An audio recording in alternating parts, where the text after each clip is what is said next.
Hello, and welcome to another episode of Unmute, the wellbeing podcast brought to you by WeCare. All episodes streamed on Spotify and internally via Core and Concentrix University for our game changers. Welcome to Unmute. Today we're diving into a topic that is really close to my heart on how manual arts and crafts can positively impact your mental health.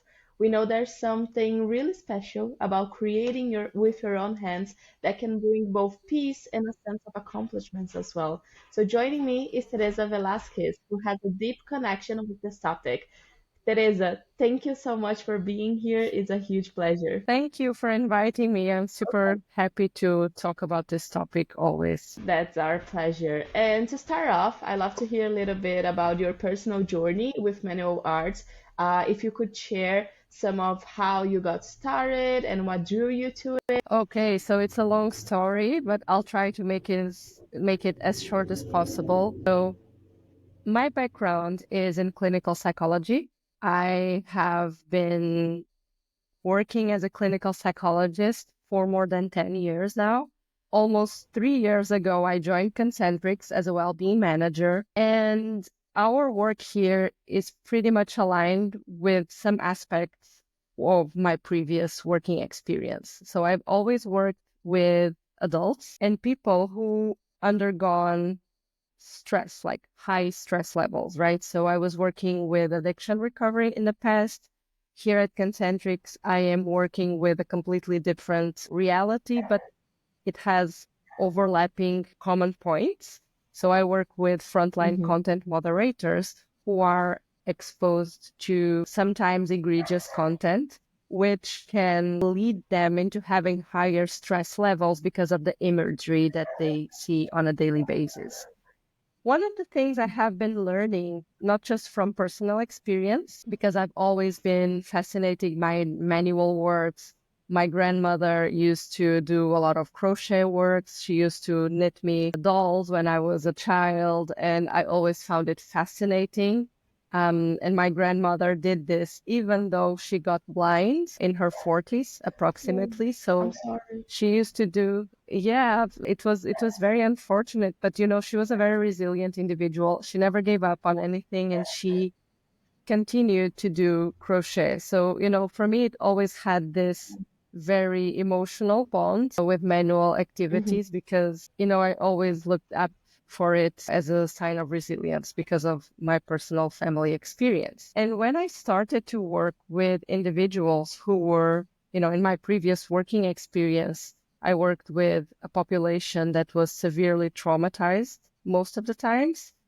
I found that when you are working with people subjected to very intense stress levels, you benefit a lot from manual work in the early stages of therapy.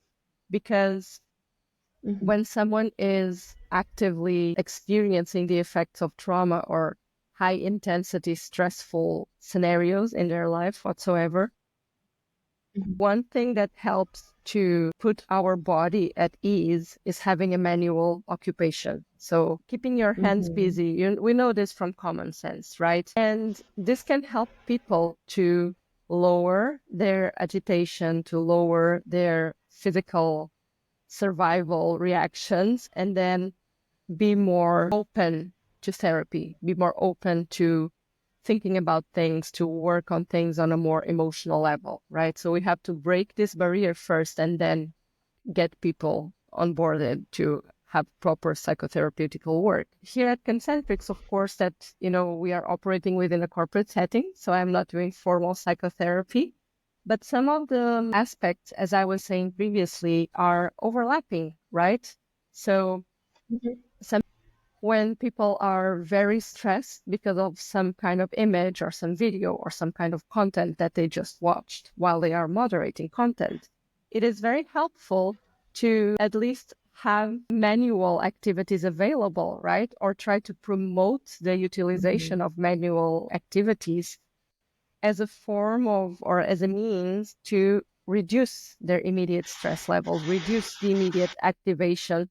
And it can be used as a tool for grounding after this immediate exposure.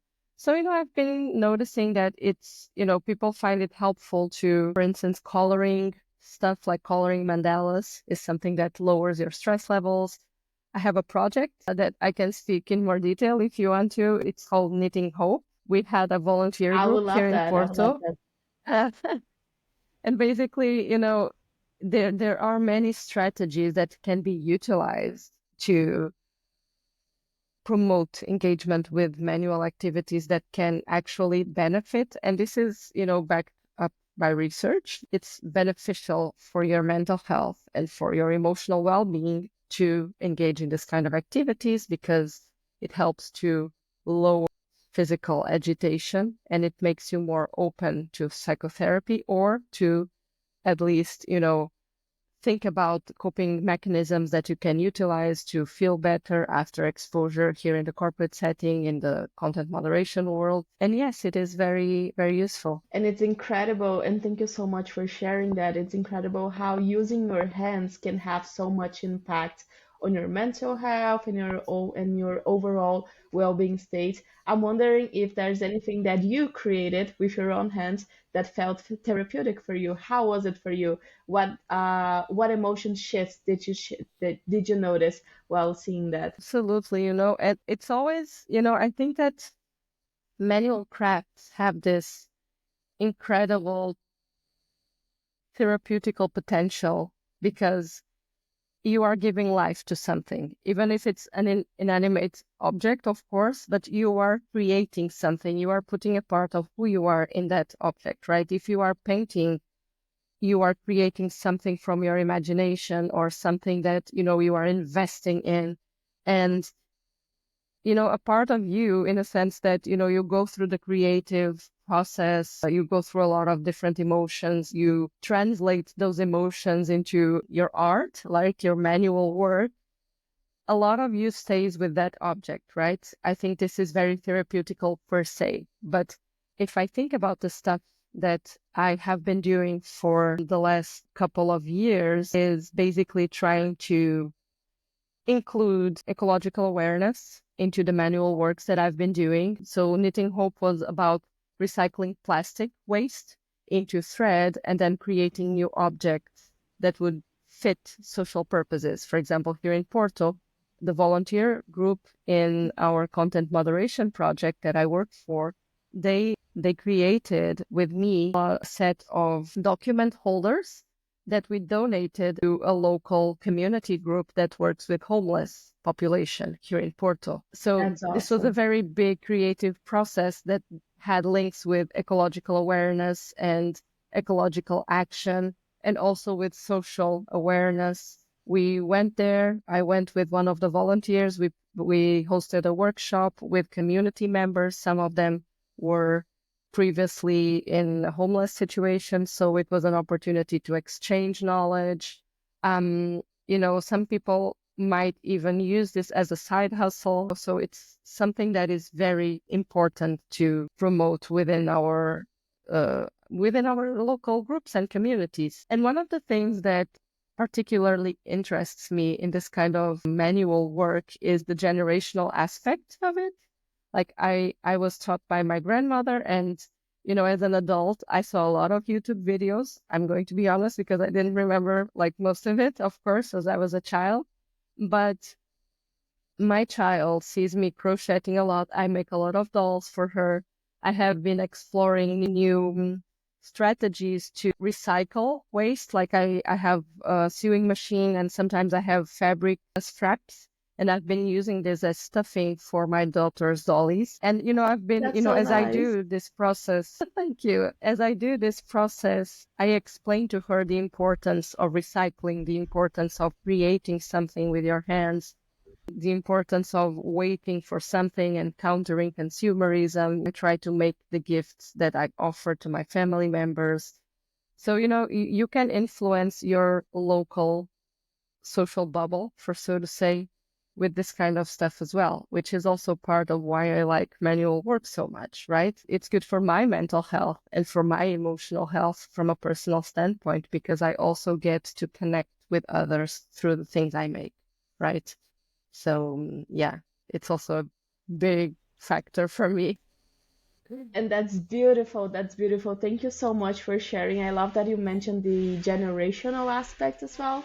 And I'm wondering for our listeners who are trying to, like get into knitting or maybe doing some manual crafts as well. Sometimes can be difficult when we think, oh, I never done this before, or maybe I'm not an artist. So, do you have any advice that you give to our listeners to maybe just start and get their hands into a more mental well-being state? Absolutely. I mean, just start, please just go ahead and do it because it's, practice makes perfect. And I would like to add here that you don't have to be perfect, like at all. I didn't remember most of the things that I was taught as a child because I never practiced. And manual work has this aspect that, you remember how you do it, but you don't do it very well if you don't practice over the years. But I saw a lot of online tutorials. I created online tutorials for the volunteers that I was working with when we were doing the I love document that. holders. I'm going to, for instance, just to explain how simple this might be, I'm going to give a session, like a workshop. I'm planning to deliver a workshop to children in my child's school. So it's something that even kids can do. Like you can do hand knitting. Hand knitting is basically when you have a big thread, like a thick thread, and you do it with your finger, which is something very straightforward. And it's also, very manual. Like it's even better because you don't have to use a hook. You do it with your finger. So, it's also very fun and engaging. And again, it doesn't have to be perfect. I think that what makes the whole creative process incredible is the fact that you are doing it, right? It's your part of contribution to the creative process, right? So if it's not perfect, it's yours and it's part of us, right? I love that. Thank you so much. And sounds so special. Even myself, I want to start knitting today. But Oh my Teresa, God, please thank do. you so much for joining. Thank you. Thank you Thank so you much for for inviting joining, for me. sharing your inspiring story as well. That's our pleasure. That's our Absolutely. pleasure. And for those who are listening, you guys have all Teresa's advice to start knitting, to start using your own hands. Looking forward to our mental health. So thank you so much for tuning in. And until next time, take care of ourselves. Thank you. Thank you, Teresa. Thank you. Bye. Thank you so much for having me. Bye.